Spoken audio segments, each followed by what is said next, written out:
निधन होता है तो हमारे प्रदेश के मुख्यमंत्री उनको श्रद्धांजलि के 2 फूल अर्पित करने नहीं आते। उन्होंने आपके सामने समर्पण कर दिया होगा। समर्पण मुझे करना होता मुख्यमंत्री जी, अगर मुझे सत्ता का ही लालच होता तो मैं भी समर्पण करता 2020 में आपके सामने। उनसे मैं हासिल करूं, उनसे मैं सीखूं। पर मुझे दुख होता है ये कहते हुए कि मौजूदा मुख्यमंत्री जी से कम ये सीख मैं कभी नहीं लेना चाहूंगा। मुझे मुख्यमंत्री नीतीश कुमार जी पर शेर का बेटा हूं मैं, इसको भी याद रखिएगा। उन्होंने आपके सामने समर्पण कर दिया होगा। समर्पण मुझे करना होता मुख्यमंत्री जी, अगर मुझे सत्ता का ही लालच होता तो मैं भी समर्पण करता 2020 में आपके सामने। स्वतंत्रता सेनानी हो, महापुरुष हो, उनके परिवार के लोगों को बुला कर हमारे नेता ने पास देने का काम किया, उनको सम्मान देने का काम किया। पत्रकार साथी को रेलवे का पास देने का काम हमारे नेता ने किया जब वो टेलीकॉम मिनिस्टर थे, कम्युनिकेशन में थे। आज ये जितने मोबाइल कैमरा हाथ में है भैया, किसकी देन है? ये हमारे नेता आदरणीय रामविलास पासवान जी की देन है। हमारे नेता जब खाद्य मंत्री थे उनके खुद का स्वास्थ्य खराब था, पर अंतिम तक वो इस प्रयास में लगे रहे कि किस तरीके से हमारे देश के गरीब वर्ग के लोगों को अनाज पहुंचे।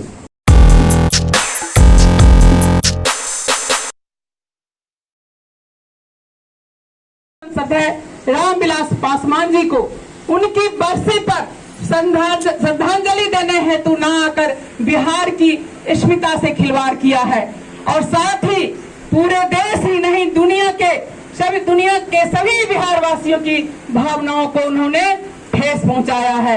और इसलिए आज पार्टी की ओर से हम निंदा प्रस्ताव पर पास करते हैं कि उनकी जितनी भी कड़ी से कड़ी निंदा की जाए वो कम है। धन्यवाद।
प्रस्ताव के समर्थन में हमारे केंद्रीय पार्लियामेंट्री बोर्ड के सदस्य आदरणीय कैफी साहब अपनी बातों को रखेंगे।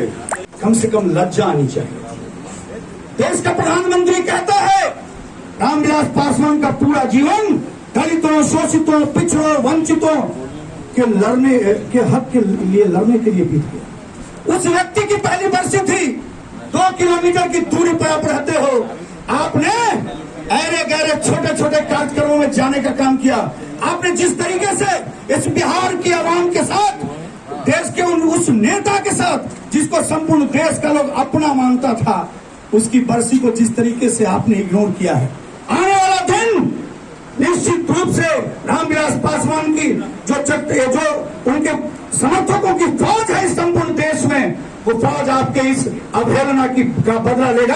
आज की इस बैठक में हम तमाम जो प्रत्याशी साथी हैं, जिलाध्यक्ष साथी हैं, पूरे बिहार के साथी हैं, आज प्रण लेकर जाइए कि कल जिस तरीके से मुख्यमंत्री ने हम लोगों के साथ व्यवहार किया हमारे नेता के बरसी में नहीं आकर, इस बात को गांव की पगडंडी तक पहुंचाइए और प्रण लीजिए कि आदरणीय नेता चिराग पासवान ने जो बिहार फर्स्ट और बिहारी फर्स्ट का सपना देखा है उसको कामयाब करके यकीनी तौर पर मुख्यमंत्री की ओछे व्यवहार का बदला लेंगे। लोक जनशक्ति पार्टी की क्या रणनीतियां होंगी उसको लेकर हम लोगों ने इस बैठक को आयोजित किया था। जब मुझे अध्यक्ष जी ने इस बैठक की जानकारी दी तो मुझे बताया गया था कि आने वाले समय में, क्योंकि अभी 2 महत्वपूर्ण और कार्यक्रम हम लोग को करने हैं, जहां एक तरफ हम लोग की आशीर्वाद यात्रा चल रही है तो वहीं दूसरी तरफ 8 अक्टूबर को आप सब जानते हैं कि हमारे नेता की पुण्यतिथि उस दिन होती है और पहली उनकी पुण्यतिथि है, उसका भी एक आयोजन है। और उसके बाद 28 नवंबर को लोक जनशक्ति पार्टी का स्थापना दिवस है। हमारे नेता ने सन 2000 में इस पार्टी की स्थापना की थी और 28 नवंबर को हर साल इस पार्टी का स्थापना दिवस मनाया जाता है। तो उसका भी आयोजन करना है, तो उसको लेकर हम लोगों ने इस बैठक को रखा था कि किस तरीके से इन दोनों आयोजन को कहाँ पे रखा जाएगा, क्या उसकी रूपरेखा होगी, उसके बारे में हम लोगों को चर्चा करनी थी। पर बहरहाल उससे पहले जिस तरीके से ये प्रस्ताव सामने रखा गया, मुझे लगता है कि कल जहां एक तरफ इतना खूबसूरत हम लोगों ने आयोजन किया, जिसके लिए मैं सबसे पहले आप सबको बधाई देता हूं। लोक जनशक्ति पार्टी के हर एक कार्यकर्ता साथी को मैं बधाई देता हूं, जहां पर प्रदेश के हमारे तमाम साथी मजबूती से इस आयोजन को सफल बनाने में उन्होंने दिन रात उन लोगों ने प्रयास किया, मेहनत की। वहीं पर भले वो प्रत्याशी हो, भले वो हमारे जिला अध्यक्ष हो, भले वो हमारे प्रखंड अध्यक्ष हो, पंचायत अध्यक्ष हो, भले वो हमारे बूथ पे हमारे साथीगण हो, भले वो हमारे पार्टी के वरिष्ठ नेता हो, प्रदेश के लोग हो, हर किसी ने, या राष्ट्रीय स्तर के नेता हो, हर किसी ने इस आयोजन में अपनी अहम भूमिका निभाकर अपना संपूर्ण समर्पण इस आयोजन पर देकर जिस तरीके से इस आयोजन को सफल बनाया, उसके लिए सबसे पहले मैं आप सबको मैं धन्यवाद देता हूं। और ये कहीं ना कहीं साथियों प्यार दिखाता है हमारे नेता के प्रति। आज लगभग साल होने को आया हमारे नेता के निधन को, पर कल भी जिस तरीके से हर एक व्यक्ति जो मुझसे मिला, मुझसे गले मिले हो, मुझसे मिले हो, मुझसे परिचय किया हो, हर व्यक्ति की आंखें नम थी, हर व्यक्ति की आंखों में आंसू थे। हमारे नेता की कमी को जिंदगी में कभी कोई पूरा नहीं कर सकता।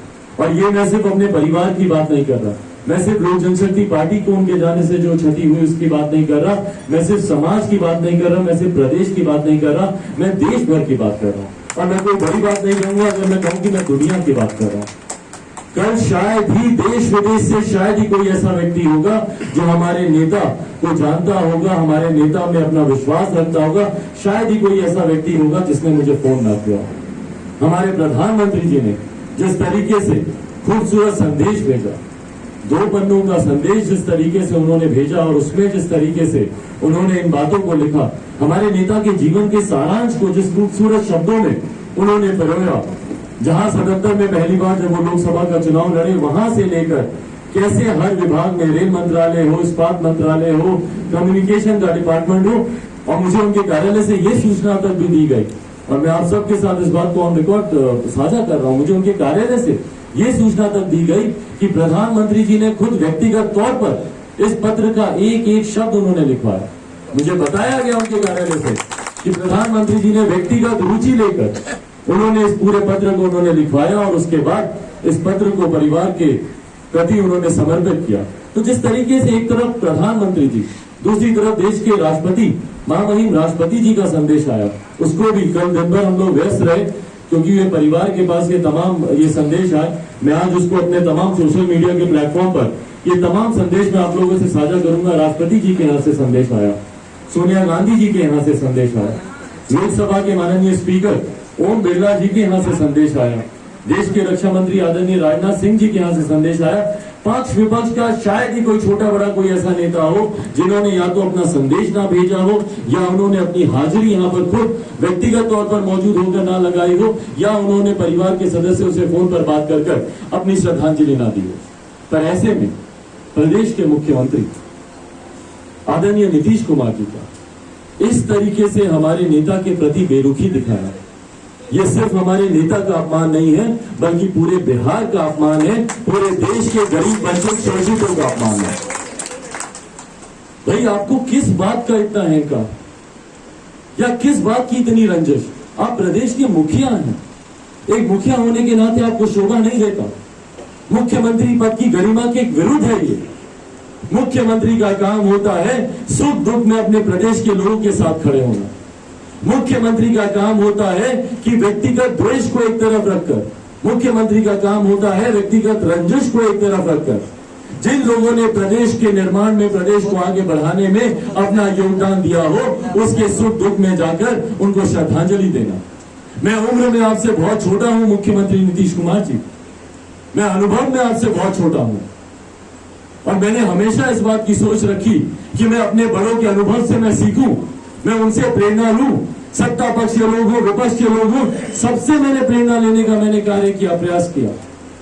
भले वो जेपी आंदोलन के जिनको हमारे नेता ने अपना नेता माना हो, आदरणीय जयप्रकाश जी हो या कर्पूरी ठाकुर जी हो या कोई भी छोटा बड़ा नेता हो, अटल बिहारी वाजपेयी जी हो, देश के जितने प्रधानमंत्री हो, बिहार के जितने मुख्यमंत्री हो, देश के जितने राष्ट्रपति हो, हर किसी की जीवनी को पढ़कर मैंने इस बात का मैंने प्रयास किया।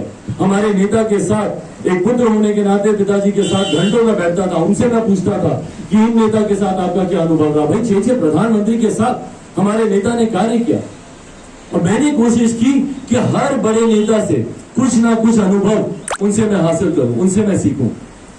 पर मुझे दुख होता है ये कहते हुए कि मौजूदा मुख्यमंत्री जी से कम ये सीख मैं कभी नहीं लेना चाहूंगा। कभी आग्रह करूंगा कि मुख्यमंत्री जी से ये सीख लें कि भैया किसी की श्रद्धांजलि समारोह में उस दिन पटना में रहते हुए आप ना जाए और एक ऐसे व्यक्ति के श्रद्धांजलि समारोह में जो देश के सर्वमान्य नेता थे।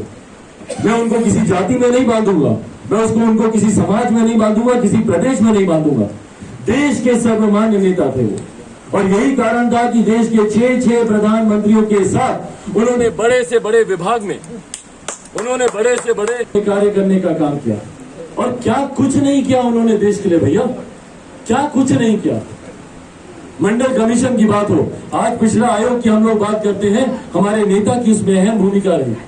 89 में जब वो श्रम एवं कल्याण मंत्री थे, पिछड़ा वर्ग आयोग के निर्माण में इस मंडल कमीशन के लिए जिस अहम भूमिका उन्होंने निभाई, उसके बाद जिस मंत्रालय में गए, रेलवे में गए, आज की तारीख में कोई भी रेल में आप चले जाइए, हर व्यक्ति बोलता है कि भैया हमको रामविलास पासवान जी हमको नौकरी दी।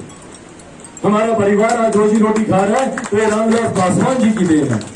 भले किसी को पास देने की बात हो, देश के स्वतंत्रता सेनानी हो, महापुरुष हो, उनके परिवार के लोगों को बुला कर हमारे नेता ने पास देने का काम किया, उनको सम्मान देने का काम किया। हमारे पत्रकार साथी, आज आप किसी भी डिस्ट्रिक्ट में चले जाइए, हर डिस्ट्रिक्ट में पत्रकार साथी को रेलवे का पास देने का काम हमारे नेता ने किया। जब वो टेलीकॉम मिनिस्टर थे, कम्युनिकेशन में थे, आज ये जितने मोबाइल कैमरा हाथ में है भैया, किसकी देन है?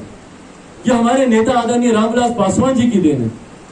जब वो टेलीकॉम मिनिस्टर थे, मुझे याद है वो दिन जब उनका मजाक उड़ाया गया था, जब वो टेलीकॉम मिनिस्टर होकर उन्होंने बयान दिया था कि भैया एक दिन ऐसा आएगा जब बैगन के भाव मोबाइल बिकेगा, हर रिक्शा वाला ठेला वाला के हाथ में मोबाइल होगा, ये मेरा सपना है। जब ये हमारे नेता ने कहा था तो सब विरोधियों ने उनका मजाक उड़ाया था, क्योंकि वो वैसा दिन था जब आप इनकमिंग कॉल, जब आप फोन आता भी था किसी का तो उसको भी रिसीव करने का पैसा लगता था, 30 रुपया 32 रुपया इनकमिंग कॉल का पैसा लगता था। उस वक्त हमारे नेता ने कहा था कि मेरा सपना है कि एक दिन हर गरीब व्यक्ति के हाथ में मोबाइल हो, और आज उनका वो सपना पूरा हुआ। ये हमारे नेता की देन है। आखिर तक आज देश के 81 करोड़ जनता को मुफ्त में राशन बांटा जा रहा है। हमारे प्रधानमंत्री आदरणीय नरेंद्र मोदी जी ने हमारे नेता के साथ बैठकर इस योजना को बनाया। हमारे नेता जब खाद्य मंत्री थे, उनके खुद का स्वास्थ्य खराब था, पर अंतिम तक वो इस प्रयास में लगे रहे कि किस तरीके से हमारे देश के गरीब वर्ग के लोगों को अनाज पहुंचे।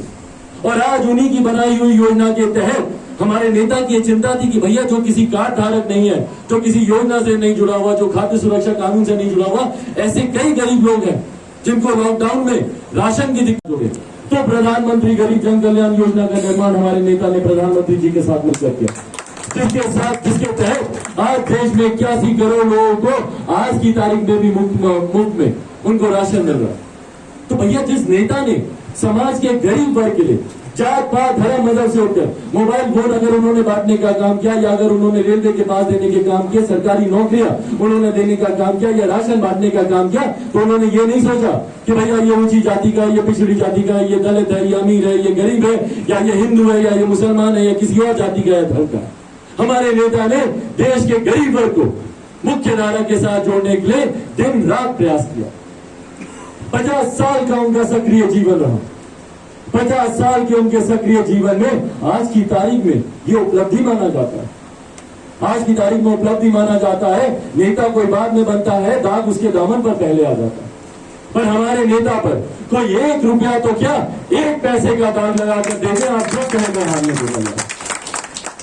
ईमानदारी से 50 साल तक हमारे नेता ने अपने देश के लिए, अपने प्रदेश के लिए उन्होंने काम किया। और आज जब उनका निधन होता है तो हमारे प्रदेश के मुख्यमंत्री उनको श्रद्धांजलि के 2 फूल अर्पित करने नहीं आते। उनके परिवार के सदस्यों से, उन पे आस्था रखने वाले लोगों से आज सब लोग कल वहां पर मौजूद थे। अगर मुख्यमंत्री नीतीश कुमार जी कल आते, आप लोगों के कंधे पर हाथ रखते। भाई चिराग पासवान से तो आपको बैर है, हम तो नहीं मान रहे कि आप हमारे कंधे पर कभी हाथ रखेंगे या हमारे सर पर आप कभी हाथ रखकर आशीर्वाद देंगे, पर आप लोगों के कंधे पर आकर अगर वो हाथ रखते तो क्या हम सबका मनोबल नहीं बढ़ता कि हाँ भैया हमारे प्रदेश का मुखिया हमारी इस दुख की घड़ी में हमारे साथ है। भाई हर राजनीतिक दल में विचारधारा की लड़ाई होती है, इसीलिए अलग अलग राजनीतिक दल है। अगर विचारधारा की लड़ाई नहीं होती तो हर राजनीतिक दल एक नहीं होता क्या? क्यों कांग्रेस पार्टी अलग है? क्यों भारतीय जनता पार्टी अलग है? क्यों जनता दल यूनाइटेड अलग है? क्यों राष्ट्रीय जनता दल अलग है? क्यों लोक जनशक्ति पार्टी अलग है? क्यों समाजवादी पार्टी अलग है? क्यों भाजपा अलग है? भाई अगर सबकी एक ही सोच होती तो सब एक विचारधारा में एक ही पार्टी होते, फिर तो कोई dual party system, multiple party system होना ही नहीं चाहिए था देश में, दुनिया में सब एक ही पार्टी के सदस्य होते। पर ऐसा नहीं होता, हर किसी की विचारधारा अलग होती है और जरूरी नहीं है कि जो आपकी विचारधारा हो वही मेरी विचारधारा हो।